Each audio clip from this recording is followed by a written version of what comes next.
লাভ কি পরিমাণ করবেন, ইসলাম কি কয় একটু আপনাকে শোনাই। রাসূলুল্লাহ সাল্লাল্লাহু আলাইহি ওয়াসাল্লামের সাহাবী উরওয়া, তিনি ব্যবসায়ীতে একটু পণ্ডিত ছিলেন, একটু খুব পারদর্শী ছিলেন।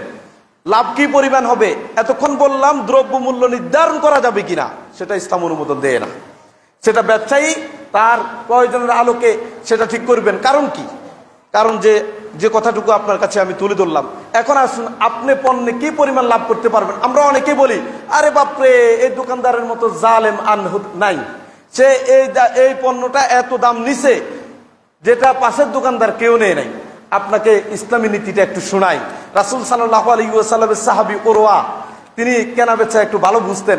তো একবার মদিনাতে রাসূল সাল্লাল্লাহু আলাইহি ওয়াসাল্লামের কাছে সংবাদ আসলো যে একদল গবাদি পশু আসছে, মদিনায় সালান আসছে। রাসূল সাল্লাল্লাহু আলাইহি ওয়াসাল্লাম উরওয়াকে একটা দিনার দিয়ে বকরি কেনার জন্য পাঠাইছে। বকরি কিনে সে যাতে নিয়ে আসে, সে সেখানে গেল, দরদাম করে এক দিনার দিয়ে 2টা বকরি কিনছে। কিনে রাসূল সাল্লাল্লাহু আলাইহি সাল্লামের কাছে আসতেছে। আসার পথে এক লোকে দেখে বলতেছে, কি ভাই বকরি কি বিক্রি করবেন? কয় বুঝের মতো হইলে তো বিক্রি করতাম, যেমন আমাদের দেশে এরকম হয়। বাস এখন তার কাছে 2টা বকরি দেখে পথে একজন লোক বকরি কিনতে চাইলো, বলল কত? বলল আপনি কোন? তো সে 2টা কিনছে কত দিয়ে?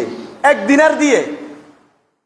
সে একটা বিক্রি করছে 1 দিনার, একটা বিক্রি করে দিছে 1 দিনার। তাহলে এখন তার হাতে কত আছে? 1 দিনার আর একটা বকরি। এই 2টা নিয়ে রাসূলের দরবারে হাজির। যাই বললো যে ইয়া রাসূলুল্লাহ, নেন আপনার 1 দিনার আর এই ছাগল। রাসূল কো, ওরে বাপরে, এটা আবার কি? টাকা দিলাম 1 দিনার, দিনারও ফেরত দে, আবার অতিরিক্ত যে বকরি চাইছি বকরিও দে, কেমনে এটা? রাসূল সাল্লাল্লাহু আলাইহি ওয়াসাল্লাম ভাবছেন কেউ হাদিয়ে দিছে নাকি। তখন উরওয়া বলতেছে, আমি আপনার 1 দিনার দিয়ে 2টা ছাগল কিনছি, 2টা বকরি কিনে আসার পথে এক লোকে আমার থেকে একটা 1 দিনারের বিনিময়ে কিনে নিছে, এটা হলো এই 1 দিনার। আর ওই যে 2টা কিনছি আরেকটা, এটা হলো এটা।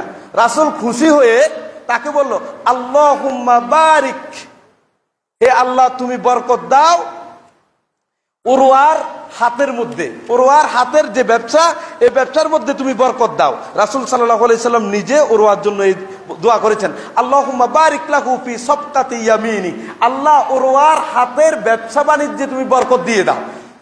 ইতিহাস প্রমাণ করে এই উরওয়া জীবনে কখনো লোকসান তার চোখে দেখেনি, শুধু লাভ আর লাভ।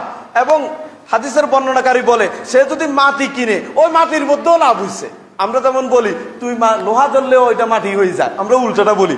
আর সাহাবায়ে কেরামের কি হতো, মাটি কিনছে সেটাও তার কখনো ক্ষতিগ্রস্ত, ওটাও তো তার লাভ হতো।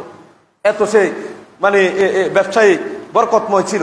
আপনি এবার দেখুন উরওয়া কত % লাভ করছে? 100% লাভ করছে। 100% লাভ করে নাই, 100% লাভ করছে। রাসূল শুনে তার প্রতি কি অসন্তুষ্ট হয়েছে না দোয়া করছে? দোয়া করছে, আল্লাহুম্মা বারিক লাহু ফি সাফকাতি ইয়ামিনি, যাতে তার এরকম ব্যবসার মধ্যে আল্লাহ বরকত দিয়ে দেয়।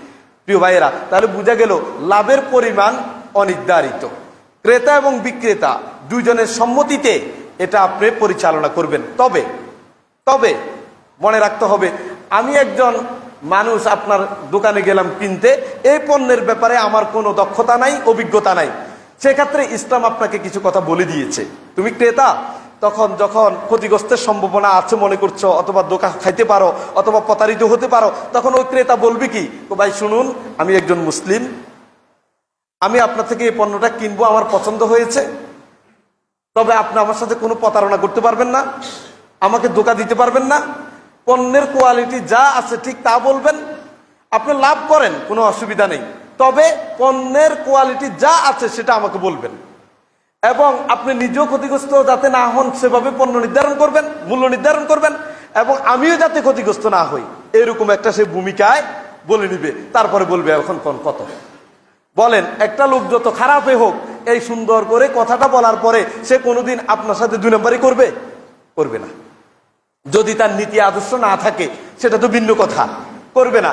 তো ইসলাম এভাবে আপনাকে বলেছে মূল্য নির্ধারণ করে দেয়নি। কারণ কি, মনে করুন একটা কাপড় দোকান এই ত্রিমুনি বাজার দিয়েছে, এখানের ভাড়া হলো 5000 টাকা, সে এখানে 100% লাভ করলো তার অসুবিধা নাই, বা 20% 30% লাভ করলো তার কোনো অসুবিধা নেই।